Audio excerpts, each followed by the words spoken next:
Well, hello there, everybody. My name is Azzy, and welcome to another gameplay vlog. This one I'm doing as a gameplay vlog again because Darkest Dungeon is sort of something I had wanted to show people, but is kind of not an ideal game for Let's Playing from my perspective. Also, I've been throwing so many games at you all lately that I thought it was just better to leave it where it is. So, this is the Darkest Dungeon. I'll just be doing a dungeon in the background and talking over it, and so that way if you don't care about what I'm saying, maybe you'll care about the dungeon. Anyway, very first thing I want to say before we get started with anything else is there is going to be a link to a poll in the description, and this poll is basically just yes or no. I sort of have stopped making any Resident Evil Revelations 2 videos. I found I wasn't very motivated for them, and they didn't seem to get a terribly enthusiastic response when I did post them. So I am happy to continue doing them if you all would like me to. That is the purpose of the poll. Please go give me, your yes or no, whether you care at all about seeing any more Resident Evil Revelations 2, and we'll see who wins. Because I do definitely have enough games going at the moment that if not enough people really want to see it, then I'm not going to worry about it. That brings me on to the second topic, which is that videos are... now that I've finished putting up the Minecraft Ultra Hardcore videos, going to be sort of slowing down a bit. I have slightly fewer games that I will be putting up, and I'm sort of just trying to get through what I've got right now, because I have so much footage right now. So there are 2 games now that I have footage of the entire, or actually 3 games that I have completely finished. I have all of that footage and stuff, and I am just trying to get that out there right now. So there's going to be a couple of little other tidbit things, like this, for example, but that's going to be sort of my focus for the moment. The next thing, I do want to ask if you have a favorite series. Please do tell me in the comments, and more importantly, if you have any games that you think I should be playing in the future, because although I do have a very... okay, I have a very respectable collection of games on Steam, and I can definitely find something in that collection to play next, but I'm curious if any of you have anything in particular that you would really enjoy seeing me play. So please do let me know. I'm not necessarily going to take every suggestion. I'm, things like I'm just not buying Evolve right now. I'm very sorry. And something like a PlayStation game, I don't really know how to capture and convert all of the information over to my computer and all this sort of stuff. So there's just some things that are not achievable at the moment. Because I am still quite a busy person. But please do let me know if there's anything you'd really love to see me play. I really appreciate that.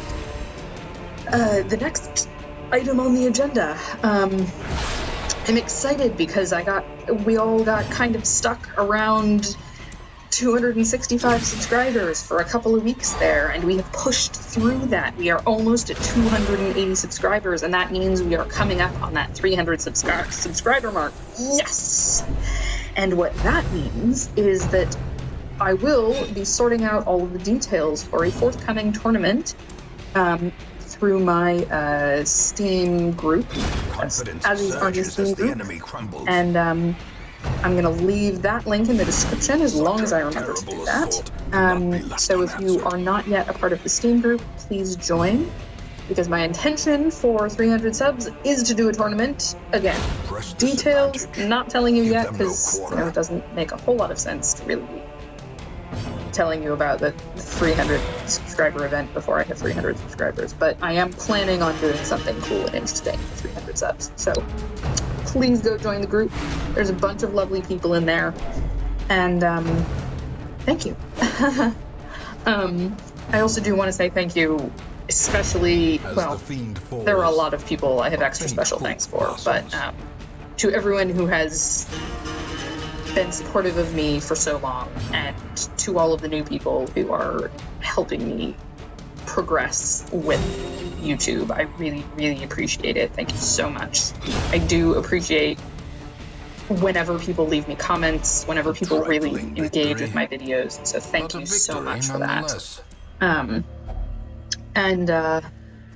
Okay, that's it for announcements.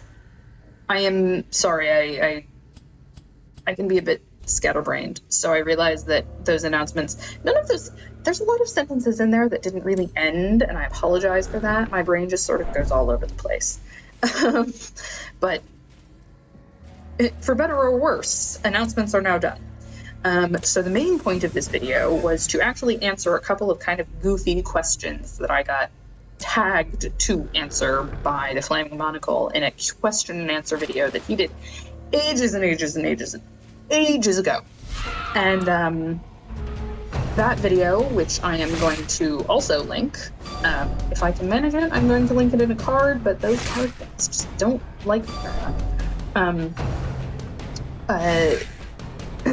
So his video, he was asked if he were going to have a Dungeons and Dragons style group, who would be in the group, and I came up as, I think he had me down as the wizard of some. No, he's the wizard. What am I talking about? Was I the ranger? No, I can't remember. Now I need to go check on that. But he asked all of the people who he selected as his Dungeons and Dragons style adventuring group to potentially answer some questions. So I am going to do that. And I hope that will be interesting, because they are indeed interesting questions. So, thank you, Flaming Monocle, and I hope you all enjoy. Question 1. How evil are you exactly? Now that's an interesting one. And to some extent, it may depend upon the person that you ask, because I am certain I have 1 or 2 exes who have called me evil at some point in the past.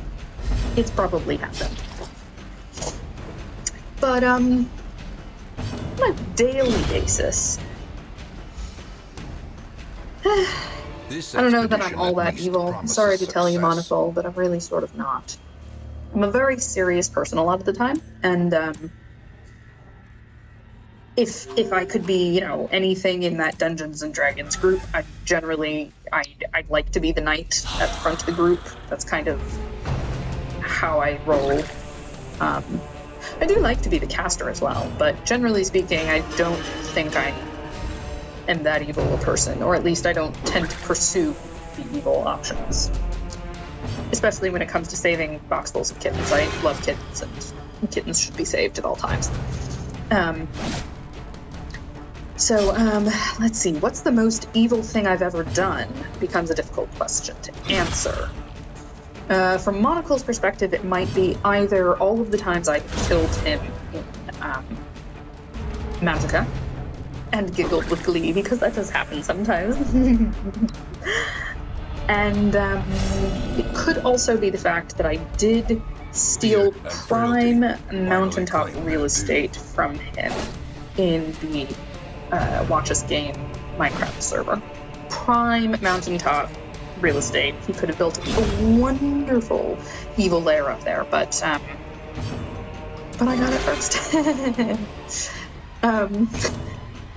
Beyond that, let's see. Most evil thing that I have ever done. When I was in kindergarten, I deliberately stole a little tiny otter toy from my kindergarten classroom.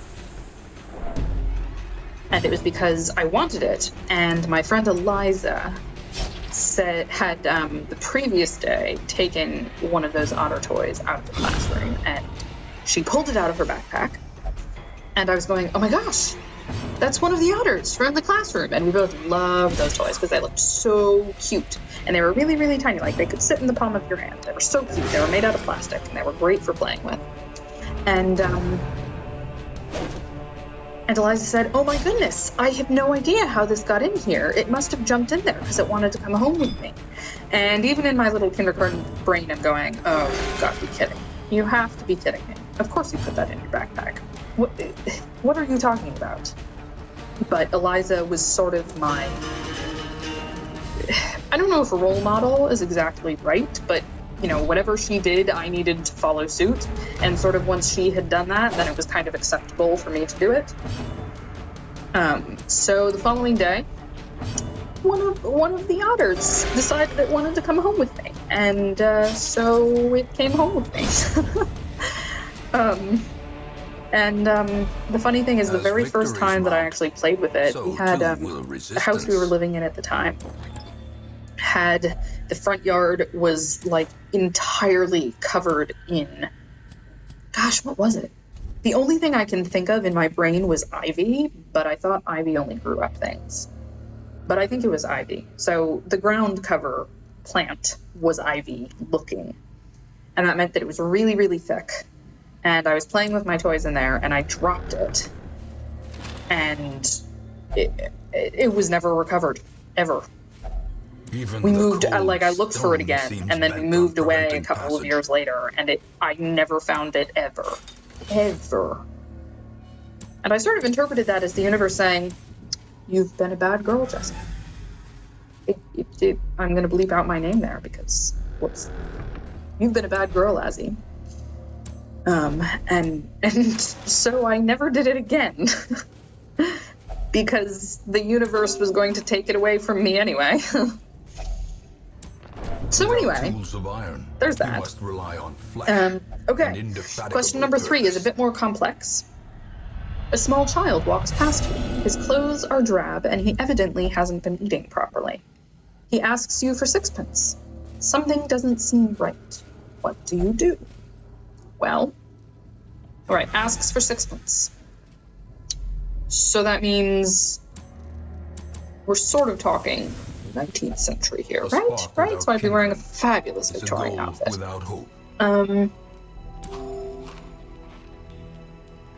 Well, I would probably pull out 6pence and give it to him, and then make sure that I put my purse away in a very safe place, because, you know, purses back then were big things. It was like a little tiny handbag that you would carry. I'd make sure I kept a good grip on that for the next couple of blocks, and not walk down any side streets that didn't have other passersby. Yes, that's probably what I'd do. Okay. What is my favorite spoon? Well, if you're asking that question seriously, I have a lovely little Harrods teaspoon in my tea cabinet, because I do have an entire cabinet dedicated to tea. I have that much tea. And I would love for it to be a bigger cabinet that I could have more fancy tea mugs and cups and fancy types of tea, but I should stop at some point. So for the time being, I have. So I like it. It's a nice little Harrods teaspoon. It's just you know, mostly plain. It's got a little ornamentation. Then it's got this kind of like medallion at the top of it that has a picture of, actually, I don't know if it has a picture of Harrods on it. I feel like it might have a picture of Westminster on it, but it's definitely a Harrods spoon. I don't know. Anyway, I like that spoon. It's very pretty, dainty and stuff. You know, tea-like. The light, the promise of safety. But it does make me think of Robin Hood, Prince of Thieves, which is still one of my favorite movies, even though Kevin Costner is kind of new in it. My mother and I like to joke that he started trying to speak in an English accent, and Alan Rickman heard them and was like, oh God, make it stop. Make it whatever you have to do. Don't let him speak in a British accent ever again. And so that's why he speaks with an American accent the entire time. That's our theory. But Alan Rickman is in it, and he's wonderful, and he has this delightful line about Robin Hood manages to cut him across the face, which is terrible for him because he's very vain. For the Sheriff of Nottingham, I mean. And so he screams at Robin Hood as Robin Hood is getting away. I'll cut your heart out with a spoon! And then later his cousin is asking him, Why a spoon, cousin? Why not a knife or an axe? And Alan Rickman turns to his cousin and he says, because it's dull, you twit. It'll hurt more. Apologies for my British accent there. I'm sure Alan Rickman would not be very impressed with that one either. I have nowhere that I'm going with that now. I simply embarrassed myself by attempting to speak in a terrible British accent. And I'm very apologetic to the person who is British who tagged me for this. So I'm just going to move on to the next question. Okay. Oh, which of my own videos do I like best? That's a tricky question. I was reasonably pleased with how the satirical Secret of the Magic Crystal review video came out. That actually was, I did, that one I didn't come up with on the fly, surprise, surprise. That one I did actually sort of, I don't know if I can call it a script, but I wrote a monologue for that one. And I played an awful lot of that game, and I, cut everything down and clipped everything together, and I know I have crappy editing software, so I apologize because it still wasn't quite up to where I would have wanted it, but I was pleased with that. As much as that game is so strange, and it's not like my favorite game in the world, that's actually something that I am proud of everything that went into that video, and in the end, I think people really enjoyed it, and that's good. I do have to say, though, I think other than that, let's see, the very first official channel trailer that I made for myself was something else that I was very, very pleased with. It's funny, a lot of the stuff that I guess excerpted from for that video isn't really played a whole lot anymore. And I mean, some of those things, some of the stuff that I included in there, I obviously finished those games, like Mag Runner, which, by the way, if you haven't heard of it and you haven't seen me play it, you should totally go watch that Let's Play, because it's a really cool game. It was really well done. It's like, it literally is, someone was like, you know what Portal needs? Some Cthulhu. So if that sounds appealing to you, Rent a Hero, here's looking at you. If that sounds appealing to you, you should go look at it. Even if you don't watch my videos, go play it. It was actually a really, really fun game, even if it had a really weird ending. So yes, I think I have adequately answered that question. I was kind of nervous. I was thinking, oh my god, what do I have a favorite of my own videos? Ooh. Okay, so that's that question. And finally, who is your favorite YouTuber? Is struck. I think a blazing star is born. The unfortunate thing is I used to have this one guy who was my absolute favorite YouTuber. His name, so he's Steve. I have spoken about him before, but for a lot of the newcomers, you probably won't have seen any of the videos in which I talk about him. Steve, aka 666 the Heartless 666, is a lovely Brit from London, and speaks in Cockney a bit, and it's very entertaining. And he's interesting for being one of those YouTubers who actually has a commitment to not cursing on his channel, which certainly at the time when I discovered him was like, oh my goodness, this is wonderful, because while I don't mind cursing, I mean, obviously I do it a little bit in my own videos, some of the people I was watching at the time, it was like so excessive, and so it was so wonderful to have someone who was just having a good time and actually at times not having a very good time, screaming profusely at what was it he was playing? I don't remember. It was something along the lines of Call of Duty, but the single player campaign. Anyway, so one of his little gimmicky things is how angry he gets at some stuff. And he's hilarious when he does. His playthrough of Dark Souls, which technically isn't finished, but his playthrough of Dark Souls I have watched many, many times over because I enjoyed it so much. And he's wonderful. Unfortunately, his life keeps getting busy. He's had health problems. He's had all sorts of difficulties, and as a result, at this point, his channel is more or less inactive, which really sucks, because I used to love, getting your favorite YouTubers' videos in your feed is awesome. Especially after a long break. Like, yes! Oh my goodness, he's got this video that he didn't end up doing a full Let's Play of Alien Isolation, but clipped together basically highlights from his playthrough, and it was hilarious and also terrifying, and it was just good. So gonna link for him too, and if you haven't seen any of his videos, you should go check out Steve. He's lovely. And then there's my current favorite, besides the Flaming Monocle, of course, is actually probably Jacksepticeye, interestingly enough.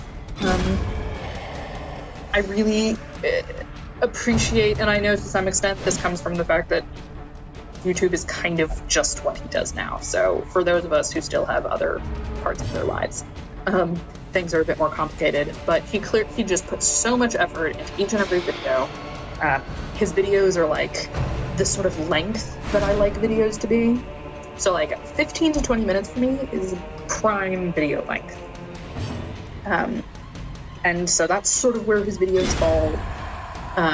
He's funny, he's entertaining, he's really lively. He's sort of one of those people who I feel like actually really puts himself out there in his videos, where sometimes, especially as they get more popular, I feel like some of the reactions in popular YouTubers' videos is a little bit fake.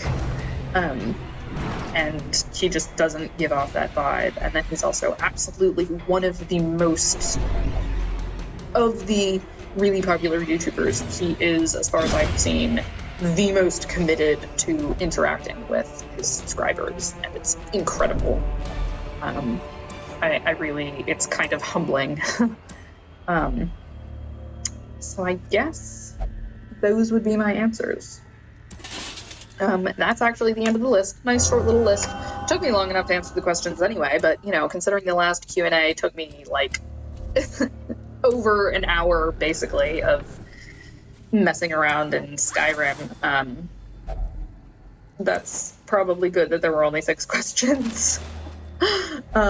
So I'm looking at the time here, and it looks like there's still going to be plenty of, several minutes of Darkest Dungeon left. So I hope that is interesting in the background. As the light gains I am going purchase, to end this here, spirits are but lifted, obviously I'm going to let you purpose see is made what ends up clear. happening to the rest of the dungeon. So for now, thank you so much for watching. I really hope that you enjoyed the long ramblings of this video. And yeah, I guess I'll catch y'all next time. Azzy out.